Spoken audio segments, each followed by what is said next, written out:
पिछले कुछ सालों में साउथ एशिया में एक पैटर्न देखा गया है। श्रीलंका में इकोनॉमिक कोलैप्स हुई, प्रेसिडेंट देश छोड़कर भागे। बांग्लादेश में शेख हसीना को 2024 में अपना देश छोड़ना पड़ा। पाकिस्तान में एक प्राइम मिनिस्टर जेल में है। नेपाल में यूथ सड़कों पर था, पार्लियामेंट पर हमला हुआ। म्यांमार में इंस्टीट्यूशंस ध्वस्त हो गईं। ये सब अलग अलग देश हैं, अलग अलग सरकारें हैं, पर पैटर्न एक जैसा है। हर जगह पहले एक ही चीज हुई, युवाओं को सिस्टम के खिलाफ खड़ा किया गया।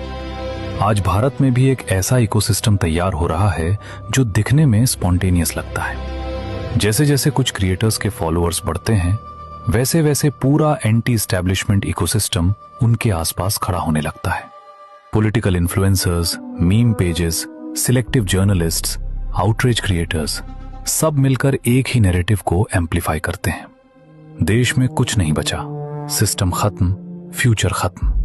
लेकिन सबसे बड़ा सवाल यह है, क्या ये लोग सॉल्यूशन भी देते हैं?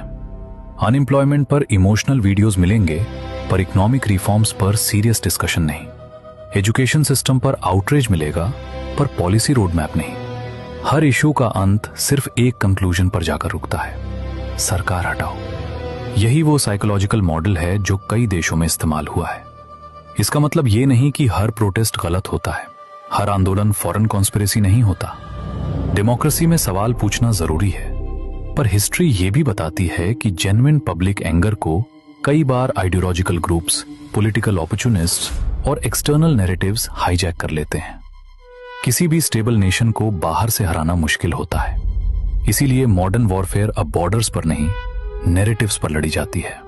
मीम्स हथियार बनते हैं, इन्फ्लुएंसर्स पॉलिटिकल एसेट्स बनते हैं, एल्गोरिदम्स साइकोलॉजिकल बैटल ग्राउंड बन जाते हैं। इसीलिए आज सबसे जरूरी स्किल है क्रिटिकल थिंकिंग। हर वायरल कैंपेन ऑर्गेनिक नहीं होता, हर ट्रेंड स्पॉन्टेनियस नहीं होता, और हर रेवोल्यूशन जनता के हित में नहीं होता।